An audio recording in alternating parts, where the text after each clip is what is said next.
आज माथि भएको प्रताडनलाई देखेर मेरो छोरो यो देशमा नबस्ने भयो, किनभने मेरो बाबुको हालत उसले देख्यो नि त। मेरो बाबुको जे हालत हुन्छ मेरो पनि यही हुन्छ भन्ने उसले बुझ्यो नि त। किनभने यहाँ मूल्याङ्कनको विधि नै छैन, यहाँ कति बेला को के हुन्छ भन्ने नै केही ठेगान छैन। ल हेर त, जनयुद्धबाट आएको एउटा कम्युनिस्ट नेताको यत्रो एउटा युनिभर्सिटी पढाउने, जोसँग यति कृतिहरू छन्, जसको यति चिन्तन छ, त्यो मान्छेलाई कसरी हेर्दो रहेछ त त्यो नेताले। अब त्यो घानमा अहिले उहाँ आफै पर्नु हो। मैले एउटा लाल बुज्जगढको अन्तर्वार्ता हेरिराखेको थिएँ, कृषि औजार कारखाना त थियो तर फलाम कारखाना थिएन अरे, हेटवटा कपडा कारखाना त थियो अरे, कपास उद्योग थिएन। यस्तो भन्दो रहेछ लाल बुज्जगढले चाहिँ। फेरि छोडिदिउँ, यिनीहरूसँग डिबेट गरेर साध्य हुँदैन। यिनीहरू कम्युनिस्ट कि म कम्युनिस्ट अहिले भन्नु त ल। वीरेन्द्रले खोलेको थियो त्यो फ्याक्ट्री, अनि वीरेन्द्र कम्युनिस्ट कि प्रचण्ड कम्युनिस्ट, योबाट हेर्नु पर्यो क्या जबजलाई। हावामा जबज हेरेर पार लाग्दैन क्या। अब उपारुल ल बाबु, जति उपारे। जनताले यिनीहरूलाई ठेगान लगाउने भने आउने निर्वाचनमा हो। हेर्नलाई कसरी ठेगान लगाइदिन्छन्, जनताले त लगाइहाल्छ। त्यहाँबाट पनि यिनीहरू आउने निर्वाचनमा सकिन्छन्, हुने यही हो। अब काङ्ग्रेस जस्तो काटाकाट अन्तर्घात हुन्छ र सकिन्छन् क्या यिनीहरू। अब हुने नै त्यही। अब कसैले मिलिहाल्यो भने पनि प्राविधिक जस्तो काङ्ग्रेस मिलेका हुन् त। मलाई नै एउटा सभामा प्रचण्डले नै के भनेको छ भने सुरेन्द्र केसी भन्ने मान्छे नेपालमा कहिल्यै केही पनि हुँदैन भनेको छ। मै त्यहाँ छु। यो युवराज खतिवडाको जुन किसिमको एउटा अकर्मण नेता देखेपछि अब सुरेन्द्र केसीलाई अर्थमन्त्री बनाउनु पर्यो पनि म त भइहालेँ नि त बाबा। त्यो पदमा म गएँ भने जनताले त बनाए, अनि म जनताको त भइहाल्यो। जनता संसारभरिका मान्छेले मलाई दिए त, उनीहरूले दिएनन् मलाई। जो मन्त्री प्रधानमन्त्री छ यिनको के इज्जत छ ल भन्नु त मलाई, के इज्जत छ यिनको? जस्तो मलाई यिनीहरू जसरी निषेध गरे, त्यो यति मलाई त्यो भावनात्मक एउटा चोट म अनुभूति गर्छु यिनीहरूको यो व्यवहार देख्दाखेरि। त्यो मेरो सम्पूर्ण प्रतिभालाई यिनीहरूले कुण्ठित गराइदिए क्या। म चमत्कार देखाउन चाहन्छु, म चमत्कार देखाउन सक्छु। मैले एउटा बोलेर त चमत्कार त केही पनि हुँदैन होला नि, तर मेरो पछाडि 500 मान्छे हुन्छ, चमत्कार के हुन्छ म देखाइदिन्छु। त्यही कारण चमत्कार मान्छेले चाहँदैमा चमत्कार आउने होइन, समयले गर्ने रहेछ होइन, शक्तिले गर्ने हो। समयले पनि एउटा चाहिँ भावनात्मक कुरा भयो। मदन र केपीको स्कुलिङ एकदमै फरक हो। मैले भन्ने कुरा चाहिँ कति मात्रै हो भने जबज र कम्युनिस्ट क्रान्तिको बिचमा तालमेल छैन, त्यति हो मैले भन्न सक्ने। यिनीहरू कम्युनिस्ट होइनन्, बौद्धिक बेइमानहरू हुन् भनेको थिएँ नि त। अब मान्छे मान्छन् होला नि त। हिजोसम्म सुरेन्द्र केसी आफू नपाएको कुण्ठा भन्थे, अब जनताको राय सुनौँ न त। मैले त 52 सालले नै कन्क्लुजन निकालेको यिनीहरू कम्युनिस्ट होइन नै भनेर। ए बाबा, उहाँ भारतमा बसेर जनयुद्ध, नेपालमा जनयुद्ध गर्ने पनि कम्युनिस्ट हुन्छ बाबु, तपाईँ डु यु बिलिभ द्याट? कतिले त मैले नै लगानी गरेर युट्युब सञ्चालन गरेको छ अरे, त्यसकारण मेरा विचारहरू बढी चाहिँ युट्युबमा आउँछन्। यसको त केही दबाई छैन नि त। सामान्य रूपमा कसैले लिँदैन भने समयले उसलाई सामान्य रूपमा लिने गराइदिन्छ नि बाबु। उसले रिस राग गर्दैमा होइन, जस्तो म मेरो विचार दिइरहेको हुन्छु, अर्कोले अर्को विचार दिइरहेको हुन्छ। विचार हेर्नुहोस् त, मैले युनिभर्सिटीमा 35 वर्ष पढाएँ। एउटा गोष्ठीमा, एउटा सभामा अवसर र एपोइन्टमेन्टको तपाईँ कुरै नगर्नुहोस् न। कसरी मैले 35 वर्ष बिसाएँ त्यहाँ? म जनताको राष्ट्रपति छु नि त। जनताले प्रधानमन्त्रीको रूपमा मलाई माने नि त। हाम्रो शेरबहादुर 4 चोटि 5 चोटि प्रधानमन्त्री भए। अब हाम्रो यो हितप्रसाद उपाध्याय भन्ने ज्योतिषीले भनेको छ उहाँ 7 चोटि प्रधानमन्त्री हुनुहुन्छ। ल 11 चोटि प्रधानमन्त्री हुनु होला अरे। ठुलो हो त शेरबहादुर। कृष्णप्रसाद भट्टराई बिचारा मरेर अन्तरिम कालको 1 वर्ष र पछिल्लो 56 सालको 7 महिना प्रधानमन्त्री हुनुभयो। गिरिजाबाबु 5 चोटि कि 6 चोटि हुनुभयो। गणेशमान 1 चोटि भएनन्। को ठुलो ल भन्नु त मलाई? त्यसकारणले म केही छुइनँ, केही छु, म सानो ठुलो भन्ने कुराको मापन नै अर्कै छ। उसको कुनै हिसाब किताब नि क्लियर हुँदैन। उसको चाहिँ खरदार हुन्छ, 5 स्टोरी बिल्डिङ बनाइराखेको हुन्छ। उसले देखाउनु नि पर्दैन यो कहाँ लेस भन्ने कुरा हुँदैन। 17 सालमा हान्दिएको पनि राजैले हो, 59 सालमा हान्दिएको पनि राजैले हो। अब अहिले राजा छैन, कुन चाहिँ जनताले हान्छ त यिनीहरूलाई? यिनीहरूले खान पाउनुपर्छ, यिनीहरूले मस्ती गर्न पाउनुपर्छ। कस्तो समाज हो भनेर मैले, जस्तो हिलोमा एउटा मान्छे लड्यो भने त्यो मान्छे लड्यो उठा भन्दैनन्, गलल हाँस्छन् यहाँका मान्छे। के होइन भन्नु त? किनभने स्याडिस्ट सोसाइटी हो क्या हाम्रो। अब गिरिजा बाबुलाई भनिदिनु 100 वर्ष पुगेको उपलक्ष्यमा किशुनजी फेरि एकपल्ट प्रधानमन्त्री हुनेपट्टि हुनुहुन्छ भनिदिनु है गिरिजा बाबुलाई। यो राजनीति भनेको पद खाने, स्वार्थ खाने कुरा हो। मूलधार भनेको जो जनताको मन मस्तिष्कमा बस्न सफल हुन्छ त्यही नै मूलधार हो। मूलधारको वैज्ञानिक परिभाषा यही हो। होइन भने पनि मैले आज परिभाषित गरिदिएँ। यत्रो मान्छे हुँ नि म। मूलधार भनेको त्यो हो जो जनताको मन मस्तिष्कमा बस्न सफल छ। डाक्टर साहब, तपाईँलाई कार्यक्रममा हार्दिक स्वागत छ। ल हस्, धन्यवाद।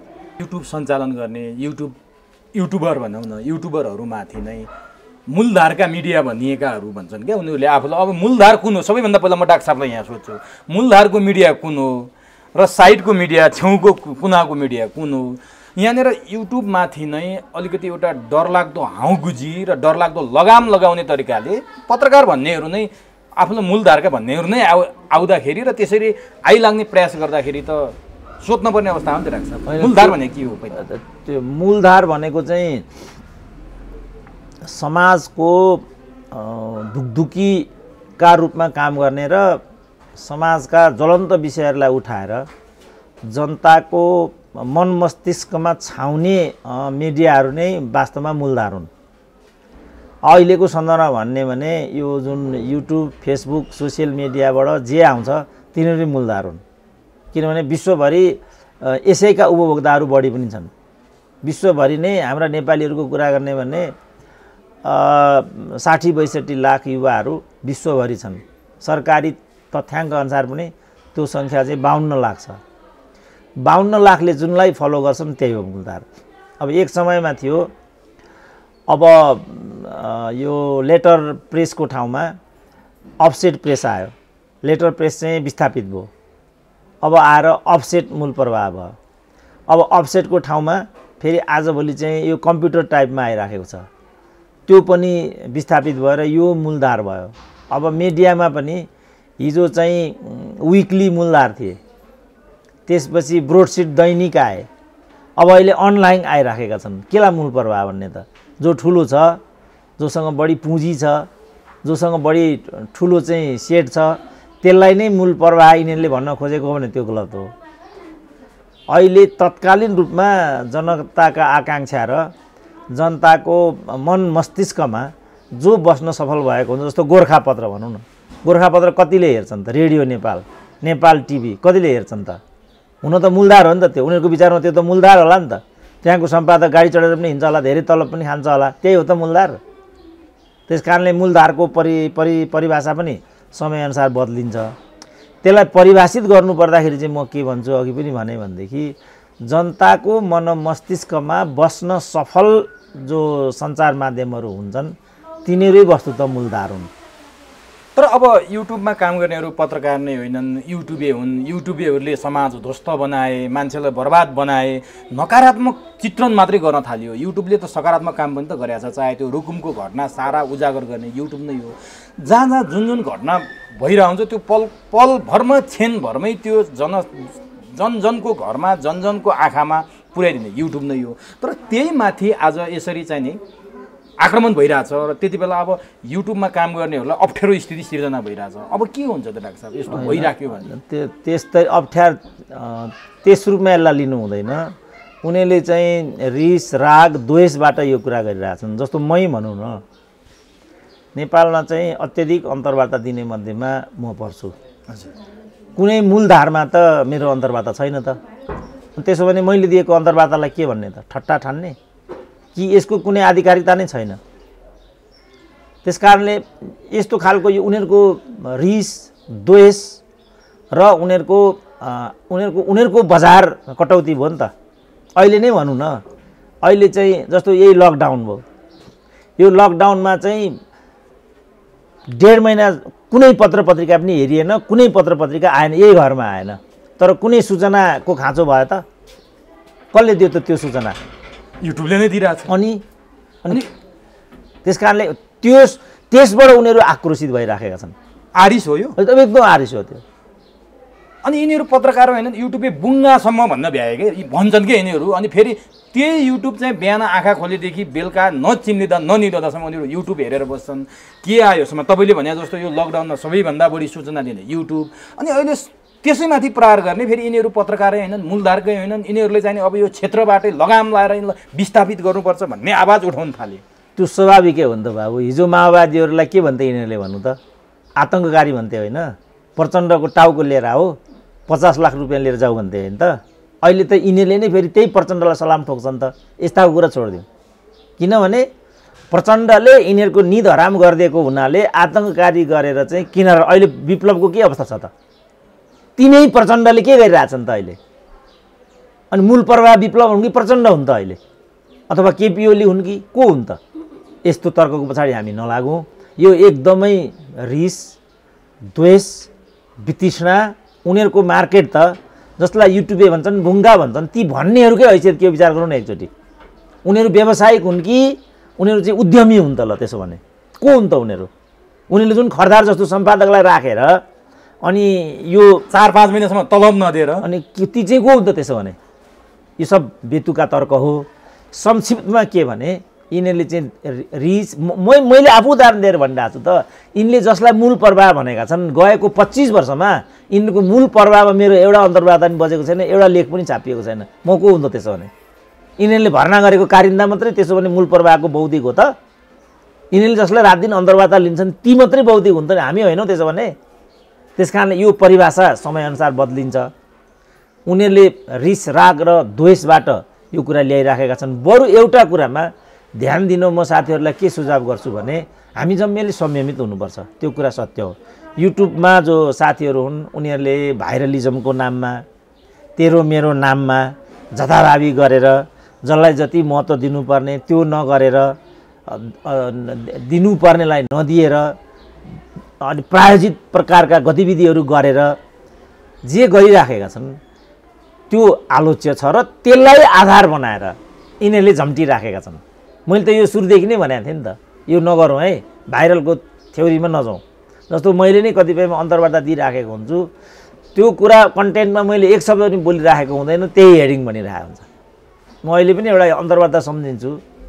त्यति बेला चाहिँ हाम्रो यो स्पिकर के नाम अग्नि सापकोटाको चाहिँ नियुक्ति भइराखेको थियो।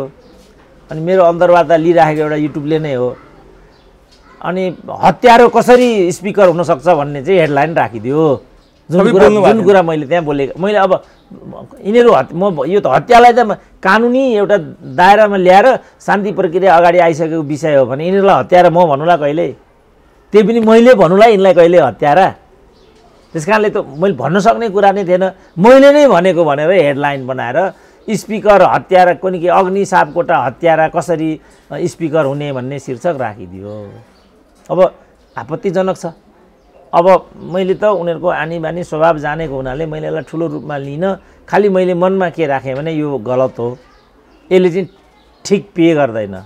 त्यस कारण तिमीले यस्तो नगर, संयमित हुनुपर्छ, आधिकारिकता चाहिन्छ। कुनै ए भन्ने चाहिँ मिडिया हेर्दाखेरि चाहिँ मान्छेलाई एउटा पूर्ण विश्वास होस् न, फलानुबाट आएको त्यो त यस्तो अनर्गल कुरा गरेर हिँड्ने युट्युब होइन भन्ने एउटा छाप हामी जनसमुदायमा छोड्न सकौँ न। त्यसपछि आफै आफ यिनीहरू चाहिँ यिनीहरूमा मौनता छाइहाल्छन्। त्यस कारण यिनीहरूको अहिले यो आक्रोश, कुण्ठा र उनीहरूको अस्तित्वमाथि जुन प्रश्न उठ्यो नि, अघि मैले भने नि 1.5 महिना यहाँ लकडाउन हुँदाखेरि मैले एउटा पनि पत्रिका पढिनँ।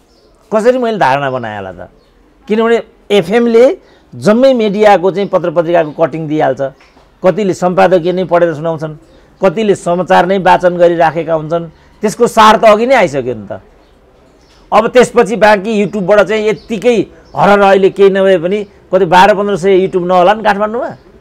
अब त्यसबाट चाहिए जति सूचना त हामीले पाइसकेपछि जसले आफूलाई मूल प्रवाह भनेको छ त्यसको त बाटो बसेन। अब हो तिनीहरूको यो रोदन हो, कुण्ठा हो, द्वेष हो। मलाई लाग्छ यो विषय हामीले त्यति ध्यान दिनुपर्ने, त्यति विषय बनाउनु पर्ने छैन। खालि उनीहरूले हामीलाई जे लक्ष्य गरेर प्रहार गरिराखेका छन्, हामीहरू आफैले बरु एउटा समीक्षा गरेर हामीले आफैलाई शुद्धिकरणको बाटोमा लगेर अझ परिष्कृत र बलियो जिम्मेवार कसरी हुन सक्ने त्यो चुनौती चाहिँ हामीलाई छ। त्यसलाई चाहिँ हामी बरु विषय बनाऊ। अब यी आरिसेहरूले, यी द्वेषीहरूले अनि हामीलाई द्वेष गरे भनेर त्यत्रो ठुलो विषय बनाउनु मैले त अर्थ छैन। तर तपाईँले भने जस्तो जो आफूलाई सोकल्ड मूलधार भनाउँदाहरू छन् अथवा जो चाहिँ परम्परागत तरिकाले यो क्षेत्रमा चाहिँ एक छत्र राज गर्दै आथे, तर युट्युबको विकास भइसकेपछि आज तिनीहरू अलिकति किनारामा पर्या जस्तो, त्यो अरू कारणले होइन कि दर्शकले त जे भेट्छ, छिटो जे आउँछ, जसरी उसलाई सुविधा हुन्छ त्यो हेर्छ, त्यो स्वाभाविक छ। युट्युब अहिले सजिलो माध्यम पनि भएको छ। तर उनीहरूले आफू पनि युट्युबमा जाने, आफ्ना कार्यक्रम प्रडक्टहरू, आफ्ना कन्टेन्टहरू पनि युट्युबमा आफू पनि राख्ने, तर जो चाहिँ युट्युबमै चाहिँ राखेर आइरहेछन् तिनीहरूमाथि फेरि सत्तो सराप गरेर उत्रिने के। अनि यो उनीहरूको मुकुण्ड चाहिँ छरपष्ट भएन र आफू पनि युट्युब प्रयोग गर्ने फेरि। अब त्यो उनीहरूले नै भन्ने कुरा हो, किनभने मैले भनिरहेको छु, कतिलाई मैले क्वेसन पनि उठाएको छु। अब के भन्छन् भने यहीँ मसँग कति आए, ठुलो कथित मूल प्रवाहको नै बुम लिएर आउँछन्, फलानो गर्छन्। भर्खरै पनि यहाँ एउटा आइराखेको थियो, यति म लिन्छु 10-12 मिनटको लिन्छु सर, अनि यो लगेर यसरी टिभीमा हाल्ने हो, अनि म फेसबुकमा पनि हाल्छु भयो भन्ने त। अनि यो इमोरल हुँदैन यो भने मैले, यो टिभीमा काम गर्ने अनि फेसबुकमा हाल्ने इमोरल हुँदैन, इनइथिकल हुँदैन बाबु यस्तो भने मैले। त यो त मैले लेख्दा यो इनइथिकल छ र यस्तो यिनीहरू गर्छन्। अब चारतिर जो गर्ने मानिसहरू हुन्छन् फेरि उनीहरूलाई पनि छेडपेच हुन्छ होला, फेरि उनीहरूलाई पनि नमिठो लाग्छ होला। त्यस कारण मैले भनेको के भने व्यवसायको जुन एउटा धर्म हुन्छ, त्यसको जुन एउटा इथिक्स हुन्छ, त्यसका चाहिँ मूल्य मान्यता प्रेस काउन्सिलले नै आचार संहिता जारी गरेको होला। हान्ने राको छाडा त कोही पनि होइन होला नि त दुनियाँमा, युट्युबका चाहिँ जे पनि गर्न पाउने भन्ने त होइन होला नि त। त्यस कारण उनीहरूलाई पनि उनीहरू आफै आत्मसंयमित हुनुपर्छ पहिलो कुरा। दोस्रो कुरा सरकारले पनि उनीहरूलाई चाहिँ अनुगमन गर्नुपर्छ। अब तेस्रो कुरा व्यवसायिक धर्मिता एकले अर्कालाई, अहिले मूल प्रवाह भनेकाहरूले युट्युब इत्यादिलाई चाहिँ यस प्रकारले आक्रमण गर्ने होइन कि सहकार्यबाट जाने के।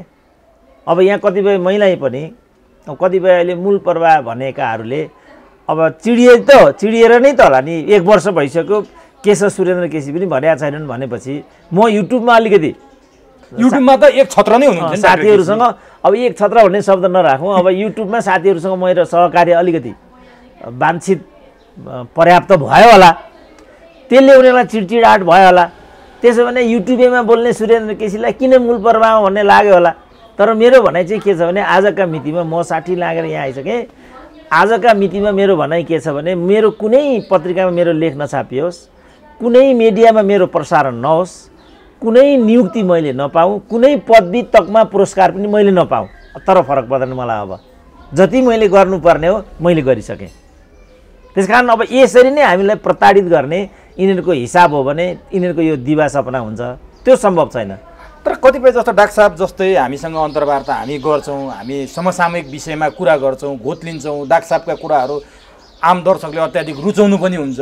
तपाईँ जस्तै तपाईँलाई त तपाईँले मसँग त भन्नुभएको छैन, तपाईँ जस्तै अर्को कुनै अतिथि हामी कहाँ आउँदा टेलिभिजनमा जाँदाखेरि युट्युबमा अन्तर्वार्ता नदिनु, त्यस्तो युट्युबमा पनि दिने, युट्युबे पनि हुने भनेर भन्छन् कि कतिपय अतिथिले टेलिभिजनमा काम गर्ने मान्छेहरूले। भनेपछि यसरी रिसराग राख्ने, यसरी आउँदो चाहिँ प्रविधिलाई चाहिँ नि जुन प्रविधि उग्र गतिमा आइरहेको छ, एग्रेसिभ भएर आएको छ, त्यो प्रविधिलाई हत्केलाले सूर्य छेक्नु जस्तै हुँदैन डाक्टर साहब? अब रोक्न सकिन्छ र यो होइन? त्यो त मैले अघि भने नि त, सुरुमा हाम्रो लेटर प्रिन्ट थियो होइन त, लेटर प्रेसमा हुन्थ्यो काम, यसरी अक्षर एउटा हामीले देख्दा त्यही थियो होइन। त्यसपछि त्यो चाहिँ अफसेटमा आयो, अनि त्यसपछि अब कम्प्युटरमा गयो। एक प्रविधिलाई अर्को प्रविधिले त प्रतिस्थापन गर्यो नि त। फेरि यस्तो हुन्छ जस्तो जुन बेला मजदुर आन्दोलन सुरु भयो, मजदुर आन्दोलन कसरी मजदुरहरू एक ठाउँमा सङ्केन्द्रित भयो भने औद्योगिक क्रान्तिको कारणले गर्दाखेरि बडा मेसिनहरू चाहिँ आए। बडा मेसिन आइसकेपछि ठुलो सङ्ख्यामा मजदुरहरू चाहिँ विस्थापित भए। त्यसपछि मजदुरहरूले चाहिँ मेसिन गरेर चाहिँ मेसिनमाथि जाइ लागे अरे क्या उनीहरू। यो मेसिनले गर्दा आज हामीले चाहिँ जब गुमाउनु पर्यो भन्ने आक्रोशले अहिले यिनीहरूको पनि यही हो। अब त्यो यो कुरा हो, यो टिभीवालाले मलाई नै भनेको छ, त्यो तपाईँले नै भनेको, मलाई नै भनेको छ यो कुरा। त्यसपछि चाहिँ मलाई चाहिँ भन्नु के भनेको थियो डाक्टर साहब? त्यस्तै युट्युबेहरू भन्ने खालको त्यस्तो खालको भन्थे उनीहरू होइन। तर म चाहिँ मनमा नै भन्थेँ, तैँले युट्युबे त भनिस् तर किन युट्युबे भयो भन्ने कुरा बुझिनस् भन्थेँ म मनमा नै। किन उनीहरूले जुन तेरो मेरो गरे, जुन प्रायोजित अन्तर्वार्ताहरू बजाउने होइन, लेनदेनमा अन्तर्वार्ताहरू बजाउने यहाँसम्म गरे नि त यिनीहरूले। तर अब यिनीहरूलाई जवाफ कसले दियो भने विज्ञान र प्रविधिले दियो। हामीलाई त यिनीहरूले ठेले पेले कुटे पिटे होइन, तर विज्ञान र प्रविधिलाई के गर्छन् त यिनीहरू? जस्तो अहिले फेसबुकलाई, यो युट्युबलाई यिनीहरूलाई यहाँ नै प्रताडित गर्ने खोज्छन्, त्यसमा रक्सल नगरेर चलाइदिन्छ। के गर्छन् त अब? कसरी रोक्यो? विज्ञान र प्रविधिले रोकिन्छ? हत्केलाले सूर्य छेकिन्छ। जस्तो अहिले म चाइनिजहरूको म कतिपय अस्ति मैले यहाँ लेखहरू पढिराखेको थिएँ, अमेरिकाले चाहिँ आफ्नो जुन इनोभेसन छ त्यो इनोभेसन को एकछत्रतालाई कायम गर्नको लागि चाइनिज इनोभेसनलाई चाहिँ कुनै न कुनै रूपमा प्रताडित गर्ने र चाहिँ प्रतिबन्धित गर्ने जुन बाटो लिइराखेको छ यो उसको लागि आत्मघाती हुनसक्छ। अमेरिकाको लागि उसले भन्छ चाइनिज पर्सपेक्टिभ हो उसको लागि आत्मघाती हुनसक्छ। अहिलेको विज्ञान र प्रविधिलाई पनि कसैले रोक्न सकिन्छ भनिराखेको छ चाइनिज पर्सपेक्टिभबाट। म गएको वर्ष चाहिँ चाइना गएको थिएँ, त्यहाँ त यो केही पनि चल्दैन त। के आधारमा भन्छन् त त्यसो भने तिनीहरूले त्यस्तो? कुनै चल्दैन त्यहाँ, उसको आफ्नै सिस्टम। यो केही चल्दैन, कुनैले काम। हामी जुन 1.5 महिना जति म चाहिँ चाइना कोरिया इत्यादि घुमेँ यो सब बन्द थियो। त्यस्ताले त्यो भन्न पाइन्छ त? हो अहिले त्यही कुरा यहाँ भइराखेको छ। उनीहरूले जुन टिभी इत्यादिमा अघि मैले भने नि अहिले 25 वर्ष भयो त यिनीहरूको पत्रिका, यिनीहरूको कान्तिपुर, यिनीहरूको नागरिक, यिनीहरूको गोरखापत्र कुनै पनि 25 वर्ष भइसक्यो। हामी प्रतिबन्धित भयौँ नि त। त्यसपछि अब हामी छटपटाइरहेका थियौँ हाम्रा विचार किनभने सबै नियोजित छ, सबै पार्टीका मुखपत्रहरू हुन्छन्, त्यहाँ अरूलाई भित्र पस्न पनि दिँदैनन्। तर फेरि यस्तो पनि होला क्या डाक्टर साहब, तपाईँले अहिले भन्नुभयो नि पार्टीका मुखपत्र छन्, पार्टीका मिडिया छन्, पार्टीले खटनपटन गरे अनुसार मिडिया चल्नुपर्ने बाध्यता छ। तर युट्युबलाई त यिनले खटनपटन गर्न सक्दैनन्, त्यसकारणमै यो माथि यसरी जाइलाग्यो। त्यसले पनि त्यो पनि भेट खाँदैन, किनभने सम्भावना छ त्यसले पनि भेट खाँदैन। किनभने युट्युबमा पनि त्यस्ता छन् नि त फेरि बाबु। किन यो नेपाली समाज हो नि, युट्युब भनेको चन्द्रमाबाट आएको विषय हो, यो चन्द्रमाबाट आएको नागरिकले चलाएको हो यो युट्युब भनेको। यो यी नेपालभित्रका नागरिकहरू भाइ छोरा हाम्रै को छन् त यहाँ? हाम्रै भाइ छोरा भतिजा काका यिनीहरू त छन्। हामी कस्ता छौँ? तिनीहरू पनि त्यस्तै छन्। अब नि जस्तो डाक्टर साहबले अघि औद्योगिक क्रान्तिको कुरा गर्नुभयो, त्यसै गरी जस्तो सुरुमा अखबार थियो हामीसँग सूचनाको साधन, अखबारको कुरा हुँदाहुँदै रेडियोको विकास भयो, त्यति बेला रेडियोले अखबारलाई त्यस्तै असर पारेको थियो होला। रेडियो हुँदाहुँदै टेलिभिजनको विकास भयो, त्यसले पनि त्यस्तै असर पार्यो होला रेडियोलाई। अब टेलिभिजन थियो, युट्युब आयो, यो त भइराख्ने प्रक्रिया हो नि, होइन र डाक्टर साहब? यसलाई सामान्य रूपमा लिँदा त सामान्य रूपले अगाडि बढ्ला काम कुरो होइन। सामान्य रूपमा कसैले लिँदैन भने समयले उसलाई सामान्य रूपमा लिने गराइदिन्छ नि बाबु। उसले रिस राग गर्दैमा होइन, जस्तो म मेरो विचार दिइरहेको हुन्छु, अर्कोले अर्को विचार दिइरहेको हुन्छ, यीबाट जो चाहिँ परिष्कृत विचारहरू हुन् समाजले त्यही विचारलाई चाहिँ ओन गर्छ। तर कस्तो देखिन्छ भने सामाजिक सञ्जालमा पत्रकार आफूलाई पत्रकार ठुला सञ्चार माध्यम, अघि भने नि मैले मूलधारको सञ्चार माध्यममा काम गर्नेहरू ठुला पत्रकार भए, युट्युबमा सूचना दिनेलाई अहिलेसम्म पत्रकारको दर्जा पनि दिँदैनन् यिनीहरू, युट्युबर भन्छन्। अनि उनीहरूले नै युट्युबमाथि त्यो आरिस पोखेको देख्दा, स्टाटस लेखेको देख्दा छक्क पर्ने अवस्था छ क्या डाक्टर साहब। त्यही भएर मैले हजुर त एउटा विज्ञको धेरै युट्युबमा बोलेको हिसाबले पनि मैले यो सोधेँ। होइन त्यो मैले युट्युबमा धेरै बोलेको विचारले र अरू कारणले पनि मैले यो कुरा बढी भने फेरि यो नै के हो र, यो युट्युबकै त एउटा मैलाई भन्थे कतिले, कतिले त मैले नै लगानी गरेर युट्युब सञ्चालन गरेको छ अरे, त्यसकारण मेरा विचारहरू बढी चाहिँ युट्युबमा आउँछन्। यसको त केही दबाई छैन नि त। त्यसकारण यो पहिला नेपाली समाजलाई बुझौँ। नेपाली समाज कस्तो हो त भन्दा नेपाली समाज भनेको चाहिँ गुणग्राही समाज होइन। तपाईँको राम्रो कुरालाई प्रवर्धन गर्ने, केही नराम्रा कुराहरू छन् भने त्यसलाई इग्नोर गर्ने। हाम्रो समाज त्यस्तो होइन। हाम्रो समाज कस्तो हो भने तपाईँका नकारात्मक र नराम्रा कुरालाई सकेसम्म हाइलाइट गर्ने र राम्रा कुराहरूलाई चाहिँ दमन गर्ने, एक नेपाली समाजको विशेषता। दुई, नेपाली समाज कस्तो हो भने परपीडक, अरूको पीडामा प्रसन्न हुन्छ नेपाली समाज। त्यसकारण नेपाली समाज तपाईँ कुनै सानो एउटा वार्डमा जानुहोस्, तपाईँ आफ्नो टोलमा जानुहोस्, त्यो टोलका बासिन्दाहरूको प्रत्येक दोस्रो घरसँग दुश्मनी हुन्छ। यो घर त्यो घरसँग मैत्री भावना राख्दैन, यो घर ऊ घरसँग मैत्री भावना राख्दैन, किनभने यो घरको तरक्की ऊ घरलाई मन पर्दैन, यो घर व्यवस्थित होस् उसलाई राम्रो लाग्दैन, यो घरमा राम्रोसँग छोराछोरी पढुन् त्यो घरकालाई राम्रो लाग्दैन। परपीडक समाज हो क्या यो। अब त्यसपछि अब अहिले नम्बर 3 मा नेपाली समाज कहाँ आयो भन्दा यो टोटल यो पार्टिसन भयो, पार्टीको आधारमा यो विभाजित छ। त्यसपछि के भयो, पार्टीभित्र पनि गुट भयो, गुटभित्र पनि के भयो, जात भयो। भर्खरै नेवानीको पाइलटहरूले फ्लाइट डिस्ट्रिब्युसन गरेको मैले एउटा चार्ट हेरेँ। त्यो चार्ट हेर्दाखेरि जुन जातको चाहिँ क्याप्टेन चिफ छ त्यो जातकोलाई मात्रै उसले चाहिँ डिपुट गरिरहेछ। त्यहाँ फरक कति पर्दो रहेछ भने फ्लाइ गराउनु पाउनेले चाहिँ महिनाको 5 लाख अर्न गर्दो रहेछ, पाइलटले जसले फ्लाइट गराउनु पाए यो बन्दको बेलामा जसले फ्लाइट गराउनु पाए त्यसको महिनाको 5 लाख हुँदो रहेछ, जसले गराउनु पाएन त्यसको 40,000 मात्रै। पाइलटको कुरा भन्दैछु यहाँ। अब तपाईँ मलाई हेर्नुहोस्, विचार हेर्नुहोस् त, मैले युनिभर्सिटीमा 35 वर्ष पढाएँ, एउटा गोष्ठीमा एउटा सभामा अवसर र एपोइन्टमेन्टको तपाईँ कुरै नगर्नुहोस् न। कसरी मैले 35 वर्ष बिसाएला त्यहाँ तर म धेरै मान्छेसँग अन्तर्वार्ता गर्दै धेरै मान्छेले भन्छन् क्या सुरेन्द्र केसीलाई किन राज्यले किन देखि छैन, किनभने सुरेन्द्र केसीसँग तपाईँले भन्नुहुन्छ नि बारम्बार, न मसँग कुनै नाता छ, न मसँग कुनै पैसा छ, न मसँग कुनै ग्रुप छ, त्यसकारण मलाई कसैले हेरेन तपाईँले भने जस्तै मलाई धेरैले भने हेर्नुपर्ने डाक्टर केसीलाई राज्यले चिन्नुपर्ने तर चिनेन भनेर धेरैले मसँग यही अन्तर्वार्तामा यही गुनासो गर्नुहुन्छ। त्यो तपाईँ पनि आज त्यो भन्नुभयो, त्यो साँच्चीकै रहेछ है डाक्टर साहब? होइन त्यो त यस्तो हुन्छ कि होइन धेरै मान्छेले मसँग भन्नु होइन होइन त्यो मलाई पनि बिहान एकजनाले फेसबुकमै भनिरहेको थियो, सर के गर्ने हजुर त प्रधानमन्त्री राष्ट्रपति हुनुपर्ने मान्छे, यस्तो छ देशको अवस्था भनिरहेको थियो। मैले भने म जनताको राष्ट्रपति छु नि त, जनताले प्रधानमन्त्रीको रूपमा मलाई माने नि त। काहीँ भारतको राजदूत हुनुपर्ने बेला आयो सुरेन्द्र केसी भन्छन्, अख्तियारको प्रमुख हुनुपर्ने बेला आयो सुरेन्द्र केसी भन्छन्, शिक्षा मन्त्री चाहियो अब हुँदा अब त मैले आर्थिक विषयमा पनि बोल्न थालेको हुनाले र यो युवराज खतिवडाको जुन किसिमको एउटा अकर्मण्यता देखेपछि अब सुरेन्द्र केसीलाई अर्थमन्त्री बनाउनु पर्यो पनि म त भइहालेँ नि त बाबा। त्यो पदमा म गएँ भने जनताले त बनाए अनि म जनताको त भइहाल्यो। जनता संसारभरिका मान्छेले मलाई दिए त, उनीहरूले दिएनन् मलाई।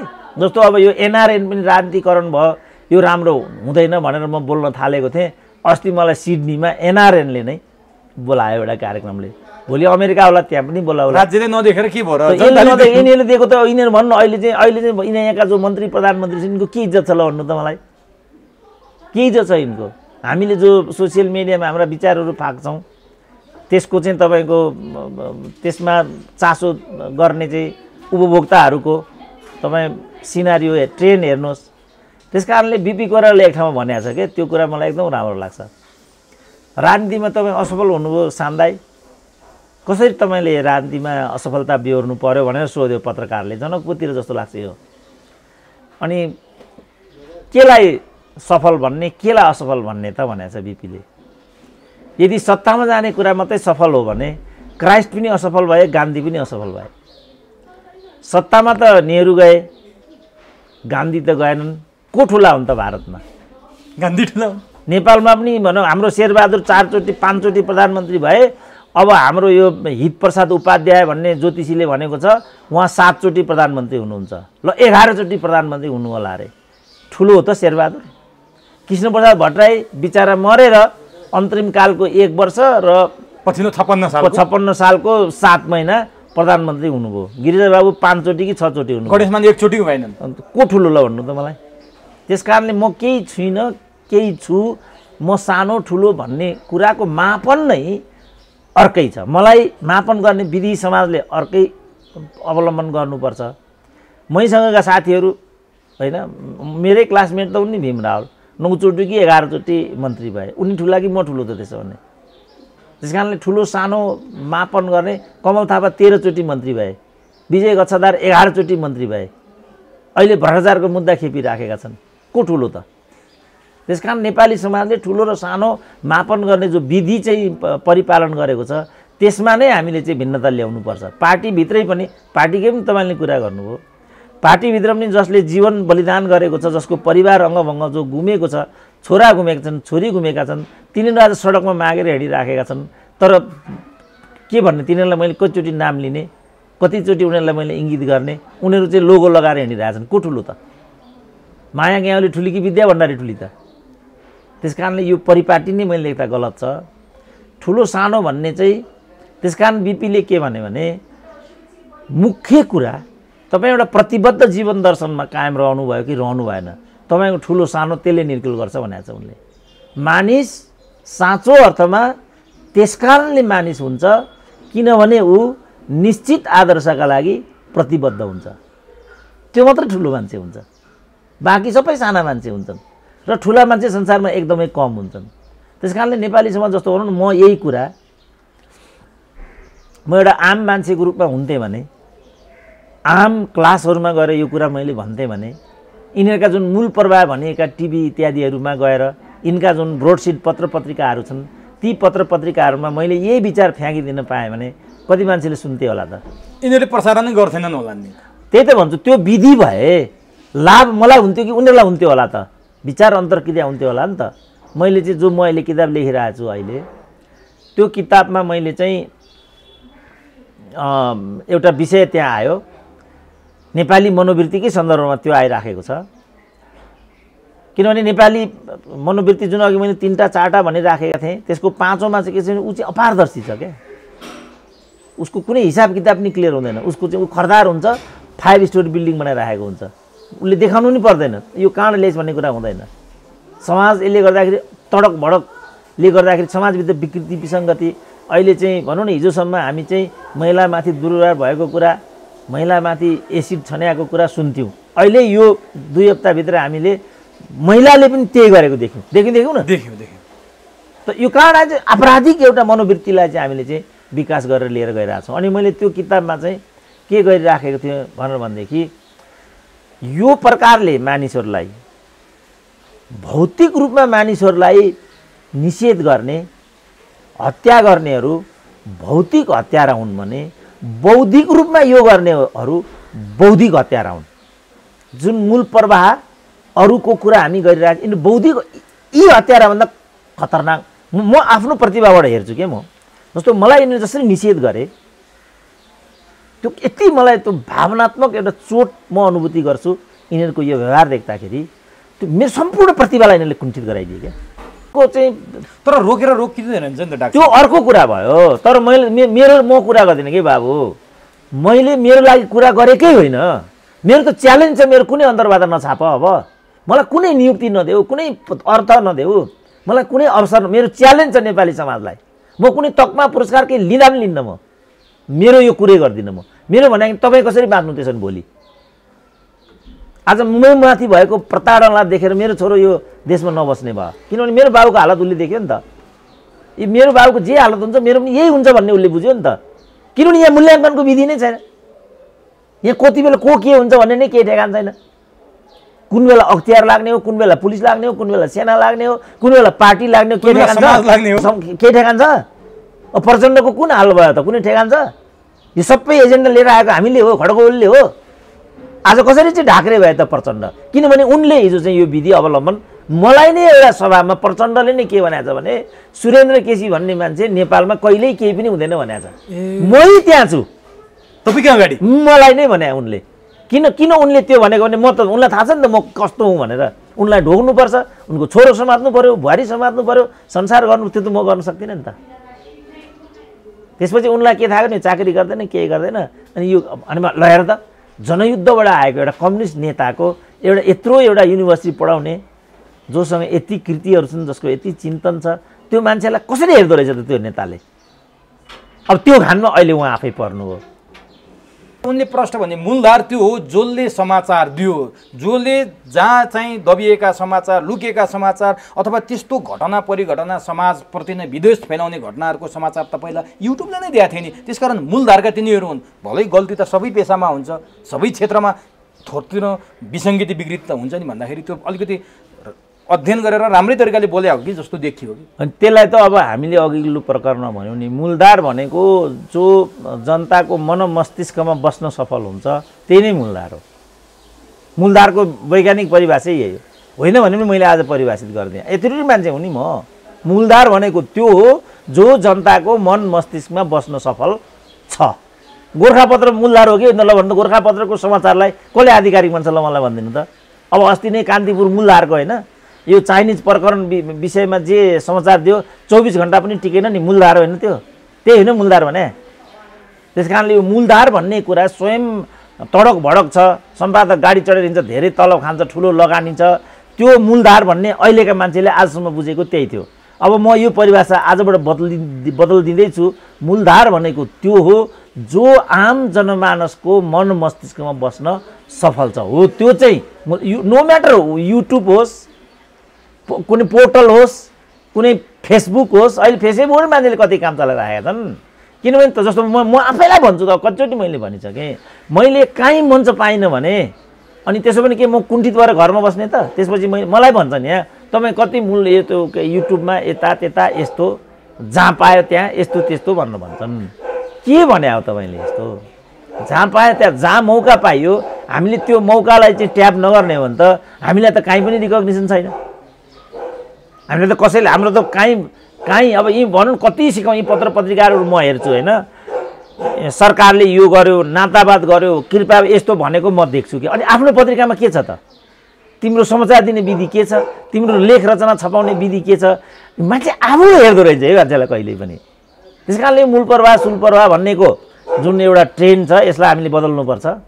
यिनीहरूले जसलाई मूल प्रवाह भनिरहेछन् वस्तु त तिनीहरू मूल प्रवाह होइनन्, किन उनीहरू जनताको मन मस्तिष्कमा छैन। उनीहरू प्रायोजित समाचार फ्याँक्छन्, 24 घण्टा पनि नटिक्ने चाहिँ समाचारहरू सम्प्रेषण योजनाबद्ध हो नि। ए बाबा जम्मैले थाहा छ त चाइनाले नेपालको सिमाना कहीँ कतै पनि मिचेको छैन भन्ने कुरा त ध्रुव सत्य हो क्या। त्यो म पनि भन्न सक्छु। त्यो त मूलधारकैले दिए, मूलधारकैले दिए, टिक्न सकेनन्। कसरी टिक्ने? त्यो काल्पनिक कुरा हो नि त्यो हाम्रो। किनभने चाइनाको त 1960 मा हाम्रो डिमार्केसन सुरु भयो, 3 वर्षमा चाहिँ हाम्रो चाहिँ के भने डिमार्केसन सम्पूर्ण काम सकिएर 6 वर्षमा त स्थायी रूपमा समस्याको समाधान भयो। अब उतातिर सुगौली सन्धिको 2 वर्षपछि डिमार्केसन लाइन हाम्रो बन्न थालेको 1818 जो किलोमिटर छ हाम्रो 1808 किलोमिटर साउथतर्फको, त्यो अहिलेसम्म पनि हुन सकेको छैन। र अब त्यही कारणले अहिले लिम्पियाधुराको प्रकरण चाहिँ, अब यो लिम्पियाधुराको प्रकरण होस्, एमसिसीको बारेमा होस्, डाक्टर साहब रुकुमकै जाजरकोटकै घटना होस्, यो सबैभन्दा बढी युट्युबबाटै आएको छ। त्यसकारण डाक्टर साहबले परिभाषा बदलिदिनु भयो, युट्युब नै मूलधार हो। उयो मूलधार त्यो पक्का छ। मैले दृष्टान्तबाट भने नि जस्तो हाम्रो चाहिँ यो ऊ थियो लेटर प्रेस थियो, त्यो अफसेटमा आयो, त्यो चाहिँ अहिले कम्प्युटरमा आइपुग्यो, त्यो आयो नि। कुन चाहिँ मूलधार हो त्यसो भने? त्यत्रो हिस्ट्री छ त्यसको लेटर प्रेसको। अफसेट, त्यसमा अफसेट भन्ने बित्तिकै बापरे भन्थ्यौँ हामी। भनेपछि युट्युबमा काम गर्ने सञ्चारकर्मी भन्न पनि अप्ठ्यारो मान्ने भयो कि पत्रकार पनि भन्न अप्ठ्यारो मान्ने भयो। युट्युबर भनेर चाहिँ जुन नाम दिएको छ नि, यिनीहरू पनि सञ्चारकर्मी हुन् नि होइन डाक्टर साहब? होइन, तिनीहरूलाई सुरुमा कस्तो हुन्थ्यो भनेदेखि कार्ल मार्क्सले के भनेको छ भनेदेखि कम्युनिजम चाहिँ युरोपको भूत हो भनेको छ। एक हाम्रो मनमोहन अधिकारी प्रधानमन्त्री भएर 100 रुपियाँको वृद्ध भत्ता दिनुभन्दा अगाडिसम्म कम्युनिस्टले बुढाबुढीलाई मार्छ, छोरी चेली भन्दैन, यस्तो कुरा भन्थ्यो। तर जब मनमोहन अधिकारीले त्यो भत्ता सेट गरिदिइसकेपछि बुढाबुढीलाई वास्तवमा हेर्ने त कम्युनिस्ट रहेछ भन्ने कुरा आयो, परिभाषा बदलिन्छ।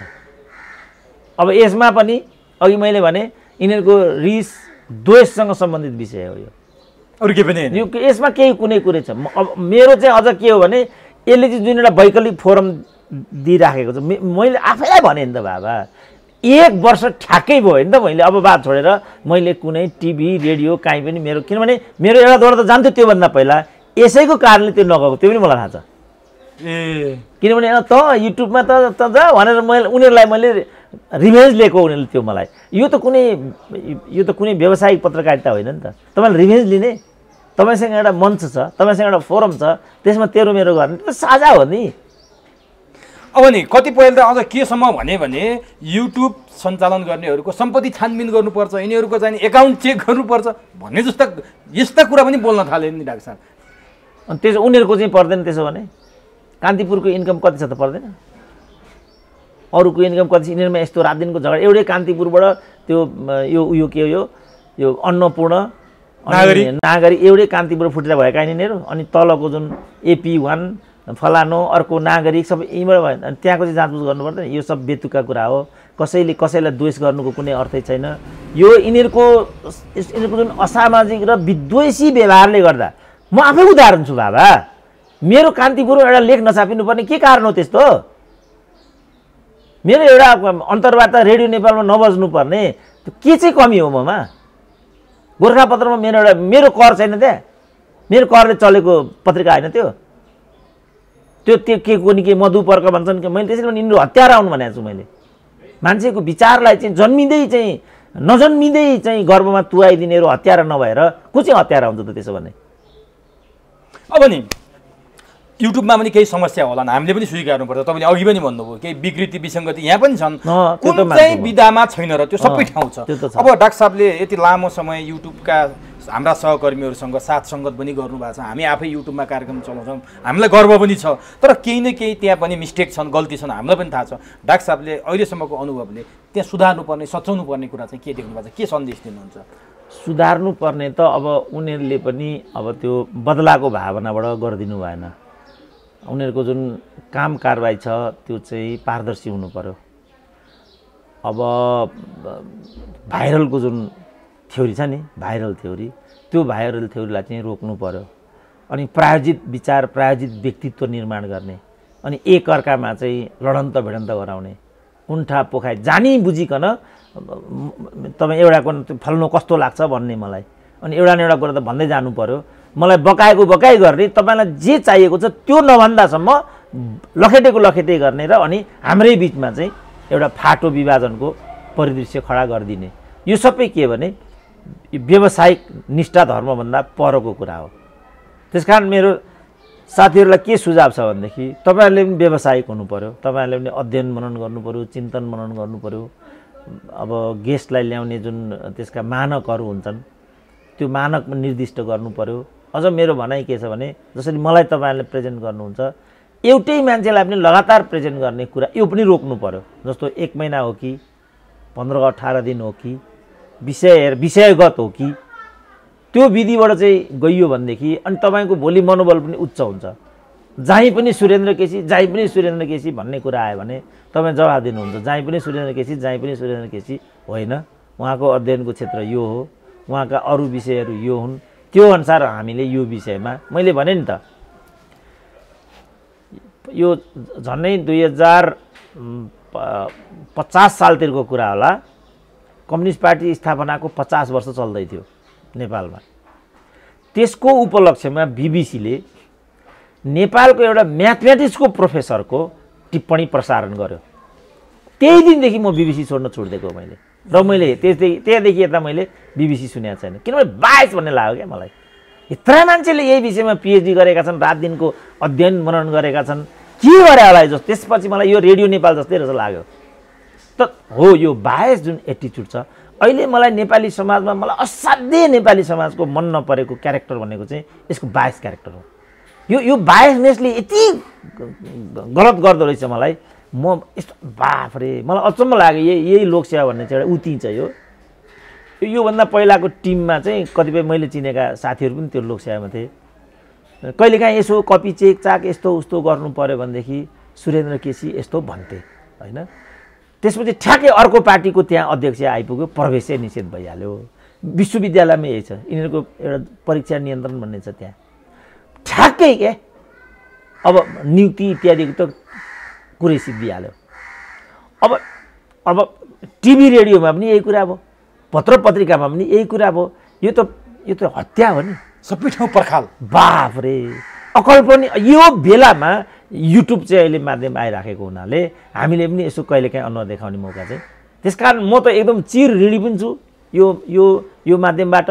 तर मलाई मौका दियो भन्ने आधारमा यसको चाहिँ म संरक्षण हुनुपर्छ भन्ने मेरो तर्क होइन। मेरो तर्क चाहिँ के हो भने यसले के गर्यो भने एउटा वैकल्पिक माध्यम खडा गर्यो, द्रुततर माध्यमबाट चाहिँ सूचनाहरू प्रवाह गर्ने यस्तो एउटा विषय भयो। त्यसपछि के भयो भन्दाखेरि युवाहरूको एउटा जमातलाई रोजगारी दियो, स्वरोजगार हो नि त यो। यसमा नेपाल र नेपालीको फेरि 1 रुपियाँ पनि लगानी छैन, बाहिरबाट यसको लागि पेमेन्ट आइराखेको हुन्छ। जे आउनु अहिले पनि तपाईँसँग मेरो कुरा गर्नुभन्दा अगाडि एउटा मलेसियाको एउटा मजदुरको समूह आइरहेको थियो। डाक्टर साहब कसैले हाम्रो कुरा उठाइदिएन। मैले रवि लामिछानेलाई भने हाम्रो फोनै उठाइदिएन, ऋषि धमलालाई भने हाम्रो फोनै उठाइदिएन। हाम्रो कुरा उठाइदिनु पर्यो, हाम्रो के हुन्छ, यो टिकट खुल्छ कि खुल्दैन, हाम्रो पुरानै टिकटलाई चाहिँ ओके गरिदिन्छ कि गरिँदैन, हाम्रो आवाज उठाइदिनु पर्यो। तपाईँ बाहेक हाम्रो आवाज उठाइदिने कोही पनि भएन। एउटा मजदुर जो घरबारी जाकट राखेर चाहिँ मलेसिया गएको थियो, फर्केर आउँदाखेरि लकडाउनमा पर्यो, उसको चाहिँ ब्याङ्क घरबाट लिलाम हुन आँटिसक्यो। के हुन्छ भन्ने कुरा निदो छैन। तर यो आवाज कुनै गोर्खापत्रबाट प्रसारित भएन र कुनै युट्युबबाट सुरेन्द्र केसीले बोलिदियो भने अनि यसमा त्यत्रो नाराजगी दचाउनु पर्ने त्यस्तो विषय के रहेछ यहाँ। त्यस कारणले यो विकल्पको काम यसले गरिराखेको छ, चिर ऋणी छ यो। तर यसले पनि मेन्टेन गर्नुपर्छ, यसका कमी कमजोरी त्यो हेर्नु पर्यो। यो जुन अरू मूल प्रवाह भनेकाले गरेको व्यवहार यहाँ दोहोरिनु भएन होइन। अघि मैले भने लडाउने गल्ती कमजोरी त सबै ठाउँ नै हुन्छ, गल्ती कमजोरी त कोही पनि हुँदैन नि त। अब नि डाक्टर अलिकति समसामयिक राजनीतिमा प्रवेश गरौँ, यो कुरालाई यही थाती राखौँ। सत्तारूढ नेकपाको बारेमा डाक्टर साहबसँग श्रृङ्खलाबद्ध कुराकानी नै भइरहेछ र त्यो मिल्ने भन्दा पनि अझै झन्झन त्यहाँ दूरी बढ्ने देखिरहेको छ। आजको दिनसम्म आउँदा सत्तारूढ नेकपाभित्रको घर झगडा हामीले पटक पटक छलफल गऱ्यौँ। डाक्टर साहबले त्यो सकारात्मक देखिरहनु भएको छ कि त्यहाँको भित्रको गन्थन मन्थन नकारात्मकतिर बढी देखिरहनु भएको छ? अनि यो त मैले देख्दा त जे तपाईँले सोधिरहनु भएको छ नकारात्मक सकारात्मक भन्दा पनि र जे यो विषय मलाई सोधिरहनु भएको छ त्यो विषय मसँग जोडिए जस्तो मलाई लाग्दैन। किनभने मैले जे यो एकताको नाममा भयो त्यो नै अप्राकृतिक, हठात, रहस्यमय, स्वार्थमुखी भएको हुनाले यसले कुनै परिणाम पनि दिँदैन। दिइहाल्यो भने पनि त्यो नेपाली जनता, देश, स्वयं कम्युनिस्ट पार्टी र क्रान्तिको पक्षमा चाहिँ हुँदैन। मेरो सुरुदेखिको रिमार्क यही हो। अब अहिले त्योभन्दा पनि खराब ठाउँमा यिनीहरू उभिएका छन्। किन जनताले चाहिँ हामी एकीकृत भएर सुशासन र स्थायित्व दिन्छौँ, समृद्धि पनि दिन्छौँ भनेको हुनाले हामी जम्मै लागि मेलली गरेर चाहिँ 2/3 पुर्याइदिएको हो। तर मैले डे 1 मै के भनेको थिएँ भने यो त्यो हुँदैन है यो, किनभने समस्या गणितमा छैन, समस्या मतमा छैन, समस्या संस्कार, आचरण र व्यवहारमा छ। जो चाहिँ यिनीहरूको के छ, पदमुखी छ। जुन नेताले आफ्नो छोरीलाई, बुहारीलाई, स्वास्नीलाई प्रवर्धन गर्छ त्यो त नेतै हुन सक्दैन नि। नेता भनेको त सामाजिक हो, सबैको हो नि। उसले त परबाट न्याय गर्दै गर्दै गर्दै गर्दै बच्यो भने मात्रै ओह्रो ल्याउनुपर्छ। पञ्चायतकालका कति मन्त्रीहरूसँग म यसो कहिलेकाहीँ हिँड्थेँ, सबभन्दा पहिला के भन्थ्यो त्यो मन्त्रीले थाहा छ? त्यो ड्राइभरले खायो कि खाएन बुझ त? खाएछ हजुर। गार्डले खाएछ। फल्लो केटो पनि आएको थियो नि पिउन त्यहाँ अफिसको, त्यसले खायो कि खाएन बुझ त? त्यसले पनि खाएछ लुले। अब अस्ति केशर विष्टको मैले अन्तर्वार्ता सुने, नामै लिउँ उनको। केशर विष्टले, मलाई त्यो थाहा थिएन पनि, केशर विष्टले टोटल एमपी हुँदा र मिनिस्टर हुँदा 1 रुपियाँ पारिश्रमिक पनि गोजीमा हाले रहेछ। पञ्चको मन्त्री। अहिले यिनीहरूले आफूलाई कम्युनिस्ट बनाएको छैन, डेमोक्रेट काङ्ग्रेस पनि बनाएको छन् त त्यो अनुकूलका यिनीहरू। त्यस कारण यिनीहरूको जुन यो अहिलेको जुन गृह कलह छ, यो घर झगडा भनेको यसमा सिद्धान्त भन्ने कुरा एक ठाउँ पनि छैन। त्यो बिरामी काण्डमा चाहिँ स्वास्थ्य लाभको कामनासम्म म लिन्न भनेपछि त्यो एकदम ब्रुटल कायदा हो नि। माधव नेपाललाई चाहिँ उहाँले सहीमा नै अपमान गरेको छ, त्यो कुरा म मान्छु। झलनाथलाई त यिनीहरूले होल हिस्ट्रीमा अपमानै गरेको। सिपी मैनालीले पहिल्यै भनेको छ यो तपाईँहरूको पार्टी एकता कहिलेसम्म रहन्छ भन्दा जहिलेसम्म म यो अपमान सहन्छु तहिलेसम्म यो एकता रहन्छ भनेको छ। त्यति अपमानित गरेर यिनीहरू, सिपीलाई पनि त्यतिकै अपमानित गरेको, झलनाथलाई पनि कति अपमान गरे। मदन भण्डारीले त पोलिट ब्युरोबाटै हटाइदिएका थिए। पछि मदन भण्डारी 48 सालमा, पछि उनी दुर्घटनामा गइसकेपछि अनि यिनीहरूले फेरि पोलिट ब्युरोमा ल्याएको। झलनाथलाई उनीहरूले मान्छेको ठाउँमा राखेकै छैन। उनले पनि त्यस्तै व्यवहार गरेछ। पछिबाट चाहिँ यो प्रचण्डको झोला बोकेर प्रधानमन्त्री भएका छन्। त्यस्तै हुन् क्या यिनीहरू, छोडिदिउँ कुरा। अब तर यो प्रचण्ड चाहिँ कहाँ चुके भन्दाखेरि 2.5 वर्षको प्रधानमन्त्री त थियो, यसमा उनी अविचलित रहनु पर्थ्यो। अरू मलाई थाहा छैन, हामीले 2.5 वर्षको सहमति गरेका हौँ, कामरेड अब तपाईँको पालो भयो भन्नुपर्नेमा यिनले चाहिँ होइन यो पूर्ण अवधिको लागि नै केपीको हो भनिदिए। त्यहाँ चुकेपछि अब अगाडि बढे केपी ओली। अब चाहिँ विधान र जुन पार्टीको विधान छ त्यो अनुसार आऊ भन्नेमा उनी किन कायम रहेका छन् भने भोलि यो विषय अदालतमा जान्छ। त्यहाँ यो विषय अदालत पुग्यो भनेदेखि अनि कि पार्टीको अनुशासन कमिटीमा आएर जबरजस्ती केपी ओलीलाई हराउनु पर्ने स्थिति आयो भने पार्टी फुट्ने परिस्थिति हुन्छ। अदालतमा गयो भनेदेखि प्रधानमन्त्री जित्ने स्थिति हुन्छ। अनि सिद्धिएन राजनीति प्रचण्डको जुन समूहले जे विषय ल्याइराखेको छ नि त्यो राजनीति त खसबजी हो नि त। अब त त्यो भयो भने त के भयो त? अब के हुन्छ डाक्टर साहब? त्यो भयो भने त्यो भयो भने त यिनीहरूले जे आवाज उठाइराखेका थिए त्यो आवाजको सान्दर्भिकता विनष्ट भयो। जुन एकताका आधारमा चाहिँ एकताको महाधिवेशनसम्म सहकार्य गरेर जाने भन्ने कुरा थियो त्यो जिरो भयो। फेरि केपी ओलीले पार्टीको अध्यक्षतामा प्रतिस्पर्धा गर्ने भएर फेरि प्रधानमन्त्री हुने बाटो सम्भावना त जेता होला, बाटो त्यो रोज्ने भए उनले। जबकि केपी ओलीको चाहिँ छुट्टी हुने क्षणमा राजनीति थियो। उनले आफै भनेको थिए म यो एक टर्मको लागि हुँ भनेर। अनि महाधिवेशन हुन गइराखेको थियो। महाधिवेशनको बेलामा चाहिँ थौकन केपी ओलीको साथमा चाहिँ प्रचण्डले अध्यक्ष हुने यो थियो नि त राजनीति त। त अलिकति हतार गरे हो नि प्रचण्डले। भनिगए नि उनलाई के थियो भने भनिगए नि केपी ओलीको स्वास्थ्य यसरी बन्छ भन्ने सोचाइ मेरो पनि थिएन। त्यो गलत साबित भयो। अब त्यो पछि अनि यिनीहरू चाहिँ आज प्रचण्डसँग उनको परिवार बाहेक कोही पनि छैन, सँगै काम गरेका नेता पनि छैनन्, एजेन्डा त केपी ओलीले लगिसके भने अब तिनको राजनीतिक हिसाब किताब अब के देख्नुहुन्छ प्रचण्डको? होइन त्यो त अब राजनीतिमा सकिएको राजनीतिक धार पनि कहिलेकाहीँ बौरिएर आउँछ होइन। हाम्रै समयमा बिजेपी चाहिँ 2 सिटमा चुनाव जित्थ्यो भारतमा, अटल बिहारी वाजपेयीलाई एउटा जोकरले हराइदिन्थ्यो होइन। राजनीतिमा यो सिद्धियो भनिहाल्न, तर क्यालकुलेसन रङ भयो भने म 20-25 वर्ष अगाडि नयाँ दिल्लीमा थिएँ पिएचडीको क्रममा। त्यहाँ चाहिँ बिजेपीले के कुरामा गौरव गर्थ्यो भनेदेखि सचेत नागरिक बसेको क्षेत्र राजधानी हो, त्यहाँ बिजेपीले जहिले पनि जित्छ, लहेर बिजेपी भन्थे।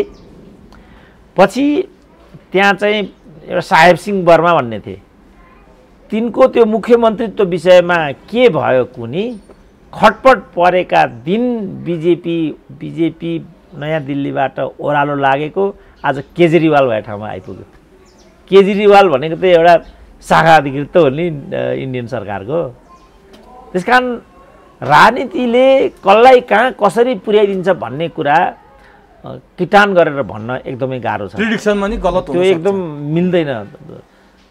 ट्रम्पकै भनौँ न, ट्रम्पले जित्छ एकजनाले नि भनेको थिएन, सबै हिलारी भन्थे। अनि खोइ त त्यस कारणले राजनीति त्यही सम्भावनाको खेल चाहिँ राजनीति हुँदो रहेछ। अब पनि हुनसक्छ सम्भावना भनेकै जे पनि हुनसक्ने कुरा भयो। तर प्रचण्डले जुन बाटो लिएका छन् त्यो एकदमै आत्मघाती छ र उनले आफ्नो पङ्क्तिलाई चिड्याएर आफ्ना लागि स्वयंलाई त्यहाँ पुर्याइराखेपछि उनको अवस्था एकदमै दयनीय छ। त्यो कुरा प्रष्ट हो र योचोटि त उनले आजै भोलि नै भन्ने मान्छेले अनुमान गरेका थिए नि, केपी ओलीले नै ठिङ्ग्याइदिए। तर धेरै मान्छेले के भन्छन् भने प्रचण्डले चमत्कार गर्छन्, उनी पनि आफू पनि भन्छन् फेरि म चाहिँ जुनसुकै बेला पनि चमत्कार गर्न सक्छु है भन्ने हुनाले कुनै चमत्कार गर्न सक्ने अवस्था छ राजनीति? त्यो चाहिँ पछाडि चाहिँ जस्तो अहिले मान्छेले भनेको छ नि त, अहिले प्रचण्डलाई मोहन वैद्य नभएको, विप्लव नभएको, बाबुराम नभएको, खड्किरहेको, पुष्पबहादुर बोगटी नभएको, पुष्पबहादुर विचार दिवंगत भए भनौँ न होइन। अब यी अरू नेताहरूलाई त उनले व्यवस्थापन गर्न सकेनन्। अब उनले चमत्कार गर्ने भनेको त त्यस्तै साथीहरूलाई लात हान्ने कुरालाई उनले चमत्कार भनिराखेका छन्। यता केपीसँग चमत्कार गर्न त गाह्रो भयो अनि अब यता त आएर त चमत्कार त उनले के आधारले गरेका थिए? एजेन्डाले न चमत्कार गर्ने, राजनीतिले त शक्तिले न चाहिँ चमत्कार गरे। हिजो पो जनसेना थियो, के जाति थियो, वाइसिएल थियो र त्यसलाई देखाउँथे र चमत्कार सारा थुरुरु हुन्थे, चमत्कार देखिन्थ्यो। अब अहिले त चकमा खाने भयो, कसरी चमत्कार हुन्छ त अहिले? त्यो शक्तिले उनले चमत्कार देखा। म चमत्कार देखाउन चाहन्छु, म चमत्कार देखाउन सक्छु? मैले एउटा बोलेर त चमत्कार त केही पनि हुँदैन होला नि, तर मेरो पछाडि 500 मान्छे हुन्छ, चमत्कार के हुन्छ म देखाइदिन्छु। त्यस कारण चमत्कार मान्छेले चाहँदैमा चमत्कार आउने होइन, समयले गर्ने रहेछ होइन, शक्तिले गर्ने। समयले पनि एउटा चाहिँ भावनात्मक कुरा भयो। राजनीति भन्ने कुरा डिसाइड गर्ने जहिले पनि शक्तिले नि। गिरिजैले भनौँ न, कसरी गणेश मानलाई किनारा लगाए, कसरी कृष्णप्रसाद भट्टराईलाई किनारा लगाए, अन्त्यमा के भयो त? अब अहिले बिचरा सुजाताले नै रोएर बस्नुपर्ने दिन आयो कि आएन? शेरबहादुर देउवा जति भन्दा अकर्मण्य नेपालको काङ्ग्रेस पार्टीमा कोही अरू थिए होला त? एक्का भएर बसिदिए त। मान्छेले चाहेर केही कुरा हुँदैन नि। हो यो तरिकाले जान सक्ने पूर्वाधार क्रमशः प्रचण्डले चाहिँ घुमाउँदै गइराखेका छन्। मैले त चमत्कारको अब पुनरावृत्ति सम्भव छैन। हस् राख्छ, समय दिनुभयो यसको लागि तपाईँलाई हार्दिक धन्यवाद।